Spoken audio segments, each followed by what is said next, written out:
કોઈએ ખૂબ સુંદર વાક્ય કીધું છે, જો આપણા કર્મથી દુઃખ આવ્યું હોય તો પ્રાર્થના કરો, પરમાત્માને દુઃખથી અવશ્ય બહાર કાઢશે. જય શ્રી રામ. હું ભરત પટેલ, તમારો મિત્ર. ફરી એક નાનકડી વાત છે એક ભાઈની.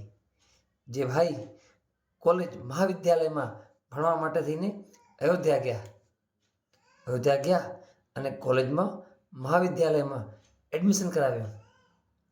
થોડા 2-3 મહિના થયા, પોતા કને રૂપિયા પૂરા થઈ ગયા, બધા રૂપિયાનો ખર્ચ થઈ ગયો. હવે એમને વિચાર્યું કે અયોધ્યામાં કોઈક સારા આશ્રમમાં હું રોકાઉં, જેથી કરી મારે ખર્ચની જરૂર ના પડે. મારું જમવાનું અને રહેવાનું વ્યવસ્થા ત્યાં આશ્રમમાં થઈ જશે. એવું વિચારીને ત્યાં જોયું ઘણા બધા આશ્રમો હતા અયોધ્યામાં, પણ એમાંથી એમને એક આશ્રમની પસંદગી કરી કે હું અહીં કણે રહીશ, અને ત્યાં રહેવા માંડ્યા. ત્યાં કને એ આશ્રમનો હરોજ નિયમ, ત્યાંના ગુરુજી હતા ને, એ હરોજ એક ચોપાઈ બોલે, જેહી કે જેહી પર સત્ય સનેહુ, સોતે હી મિલે હી ન કછુ સંદેહુ. અર્થાત એનો મતલબ કે પરમાત્મા કને જે આપણે સ્નેહથી માંગી છીએ ને, એ પરમાત્મા અવશ્ય આપણને વસ્તુ આપે છે. પણ આ જે ભાઈ હતો ને, એ તો ભણતો હતો, તે ગુરુજી સાથે ડિબેટ કરતો કે ગુરુજી, આમ તો ના હોય કે ભગવાન બધી વસ્તુ આપે. ત્યારે ગુરુજીએ કીધું કે બધી વસ્તુ નહીં આપે, પણ જે સાચા હૃદયથી, સાચા સ્નેહથી જે પણ વસ્તુ માંગીએ ને, એ પરમાત્મા અવશ્ય પૂરી કરે છે. બસ વસ્તુ એવી સારી આપણા હિત માટે હોવી જોઈએ. આપણે ખરાબ વસ્તુ માંગીએ ને તો કુદરતનો તાળું હોય છે કે કુદરત ક્યારે ખરાબ વસ્તુ નથી આપતા.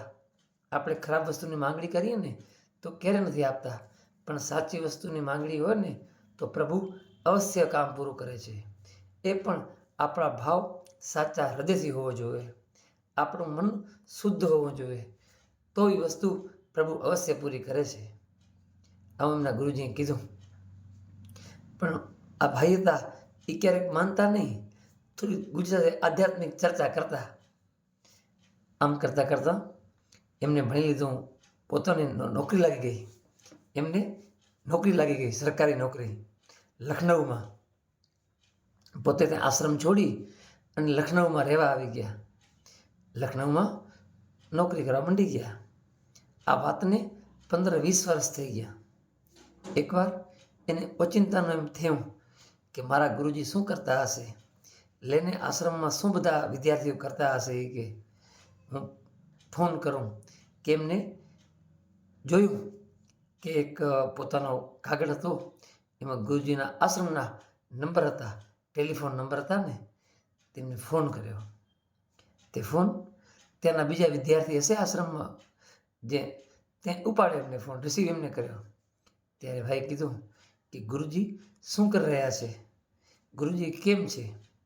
ત્યારે સામેથી જે પણ એમના વિદ્યાર્થી હતા, શિષ્ય હતા, એમને કીધું કે ગુરુજીની તબિયત તો હમણાં થોડી ખરાબ રહે છે, એ બહુ ઓછું સાંભળે છે, કે હવે તો સાંભળી નથી શકતા, કે એટલું બધું કે. અને કે બસ ત્યારે આ ભાઈએ કીધું કે ગુરુજીને કહો ને એક સારું મશીન લઈ લે. કે ત્યારે એ વિદ્યાર્થીએ કીધું કે અમે ઘણી બધી કોશિશ કરી, ગુરુજીને સમજાવી છે કે ગુરુજી આપ એક કાનનું મશીન લઈ લો, જેથી આપ સાંભળી શકશો. પણ અને અહીં કને અયોધ્યામાં મશીન સારા મળી નથી રહ્યા. અને ગુરુજીએ કીધું કે મારે સારું મશીન જોઈએ છે, નબળું મશીન નહીં. કે અહીં જે મળી રહ્યા છે ને, એ કે નબળા મશીન છે અયોધ્યામાં, અને મને જે મશીન જોઈએ છે ને એ લખનઉમાં શું સારા મળે છે, કે ત્યાંનું મશીન જોઈએ છે, કે અને એ પણ આપણા આશ્રમના ખર્ચથી નહીં. કે આશ્રમનો જે પણ રૂપિયો છે ને, એ આશ્રમમાં કોઈ એવા ભાઈઓ આવે જેને રહેવાની, જમવાની વ્યવસ્થા ન હોય ને, એની વ્યવસ્થામાં તમે લગાડો, કે પરહિતમાં લગાડો.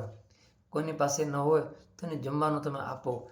એ આશ્રમનો રૂપિયો એ આશ્રમમાં જ વાપરો, મારા ઉપર નહીં. ભલે હું આશ્રમનો ગુરુજી રહ્યો, પણ મારા ઉપર નહીં, કારણ કે મારે મશીન વગર ચાલે છે. એમ કીધું. ત્યારે ભાઈને થયું કે ગુરુજીને સંભળાતું નથી અને ઈચ્છા છે કે લખનઉથી મશીન આવે એ કે, તો હું લખનઉ જ રહું છું એ કે. ત્યારે પોતે ફોનમાં કીધું બે શિષ્યને કે હાલો હું કંઈક કરું છું એ કે. એમ કહીને ફોન રાખી દીધો. પછી એમને વિચાર આવ્યો કે ગુરુજીને લખનઉનું મશીન જોવે છે એ કે, હુંનો શિષ્ય છું એ કે, મારી ફરજ છે એ કે. એ તરત પોતાનું કામ પતાવી અને સાંજે એમના ઘરની જ બાજુમાં ડૉક્ટર સાહેબ જતા રહ્યા કાનના, અને ત્યાં જઈ અને એરિંગવાળી પોતાના ગુરુજી માટે એ કાનમાં સંભળાય એવું મશીન લીધું. અને મશીન લઈ અને રાત્રે જ એ લોકો ત્યાંથી શિષ્ય એ ગુરુજીના આશ્રમ જવા નીકળી ગયા અયોધ્યા. સવાર પડીને તો અયોધ્યા પહોંચ્યા અને જ્યાં પોતે રહેતા હતા ને આશ્રમમાં, એ આશ્રમમાં ગયા અને પછી પોતાના ગુરુજીના કક્ષમાં, ગુરુજીના રૂમમાં ગયા એ. અને ગુરુજી આરામની નિદ્રામાં હતા. ગુરુજીને જોઈને રડી ગયા, ભાવ વિભોર થઈ ગયા અને ભેટી પડ્યા ગુરુજીને. અને ગુરુજીને કીધું કે ગુરુજી હું તમારા માટે મશીન લઈ આવ્યો છું એ કે. એમ કરી અને એરિંગવાળું મશીન પોતાના ગુરુજીના કાનમાં પહેરાવ્યું. ત્યારે ગુરુજી જે પલંગ ઉપર સૂઈ રહ્યા હતા ને, એની બાજુમાં જ એક ટેબલ હતું અને ટેબલમાંથી એક પરચી લખેલ પડી હતી કે લખનઉમાં આ જ ડૉક્ટર અને આ જ મશીન લેવાનું છે.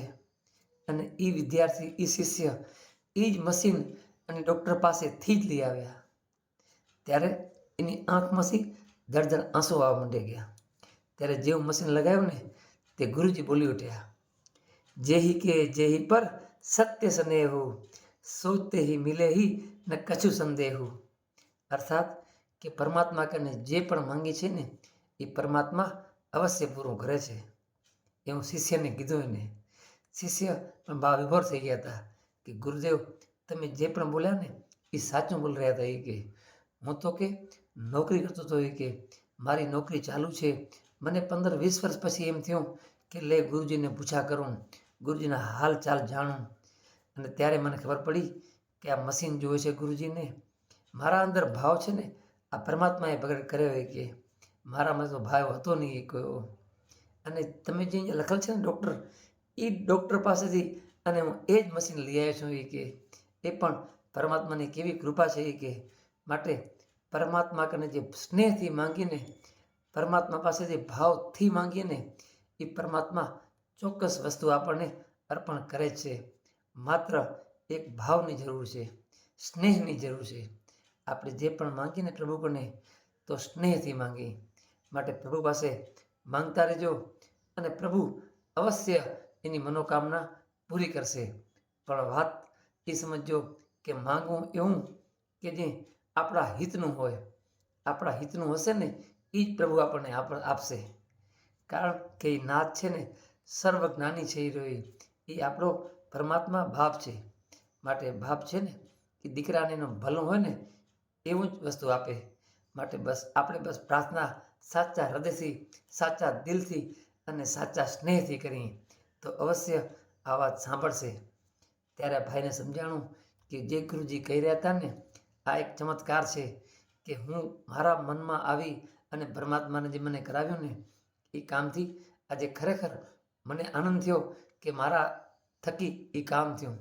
અને ગુરુજીએ ભગવાનને બસ એ જ લખી હતી કે બસ મને આ મશીન આવી જાય અને આ ડૉક્ટર કંથી આવી જાય. અને ભગવાને એમની વાત સાંભળી. તો બસ હું અને તમે સાચા હૃદયથી પ્રાર્થના કરશું ને, સાચા સ્નેહથી પ્રાર્થના કરશું ને તો પરમાત્મા અવશ્ય સાંભળશે. જય શ્રી રામ. હર હર મહાદેવ. આ વાત તમને જો ગમતી હોય તો આગળ શેર જરૂર કરજો. જય શ્રી રામ.